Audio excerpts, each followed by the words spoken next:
So today I'm going to be talking about the two papers that we are going to compare. Essentially, Khan's piece on AI for low-income countries, and also looking at Stiglitz's paper on AI globalization and economic development. Both are essentially actually asking the same underlying question: who wins and who loses in the AI-driven global economy? But they arrive at very different starting assumptions. To supplement what I actually think about this, I'll layer in recent evidence from IMF as well as UNDP and also the World Bank's reports from 2025, which will give us a more sharper empirical picture from rather than just these two papers that can offer.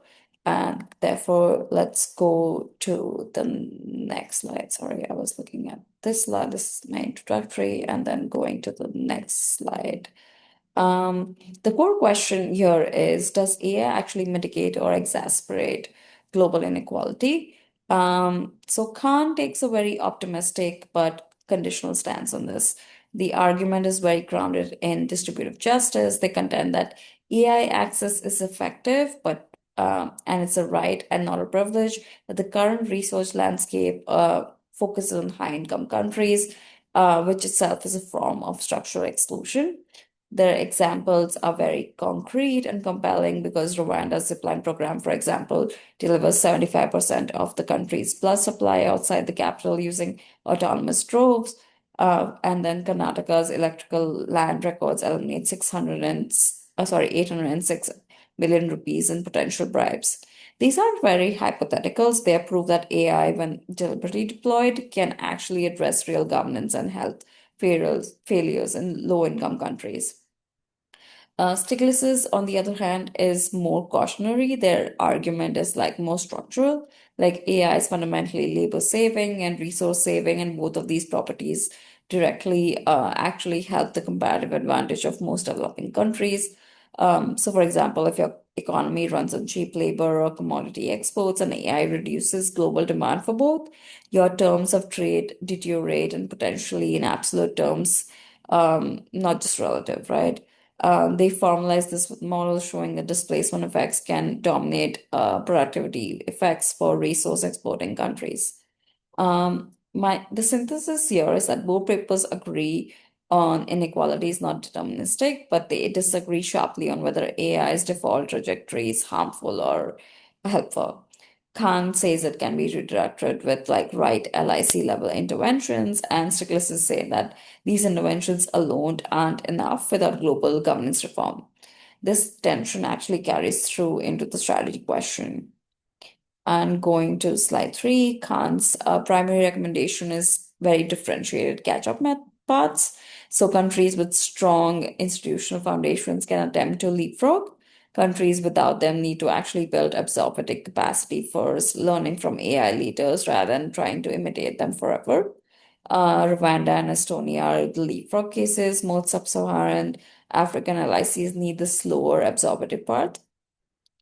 Stiglitz actually pushes hardest on two strategies that Khan leaves directly to international goodwill. First, there's that technology adoption. So, developing countries should direct FDI towards labor complementary AI and not labor replacing AI. And secondly, countries should pursue global governance reform as a coalition and not individually. Also, because digital taxation, differential IP regimes, and um, competition policy, because these individual ICs have the leverage to regulate a firm whose market cap actually exceeds its GDP. When going to the next slide, my perspective is basically the structured urgency thesis. For example, Khan's optimism is very empirically grounded.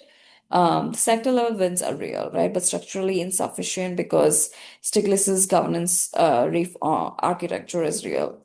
The recent multilateral evidence makes both papers look incomplete in ways that sharpen the urgency considerably.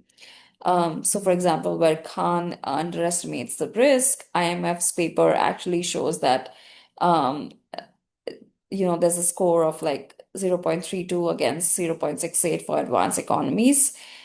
These leapfrogging premise requires institutional and infrastructural foundations that most LICs structurally lack right now. The UNDP's report makes a point that cuts even deeper. AI has reached 1.2 billion users globally, but 70% of them are in the developing countries. But using just ChatGPT is not the same as like capturing economic rents from AI.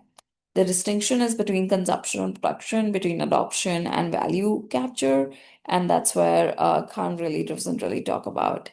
Um, so my synthesis is that the correct frame is neither optimism or pessimism. It's more like structured agency or urgency. Real gains from LIC are possible, but only within a narrow and actively closing window. Three things need to happen at the same time. Firstly, you need to build the four C's foundation now without treating it as a preparatory work for later. You need to pursue governance reform in coalition because solo action is not really going to help. And you need to differentiate strategy by capacity tier because a single LIC policy is not going to govern the diversity of conditions from Rwanda to, say, like Afghanistan. So that's why we need to do all of this is at the same time. And lastly, I have references which are categorized across three tiers.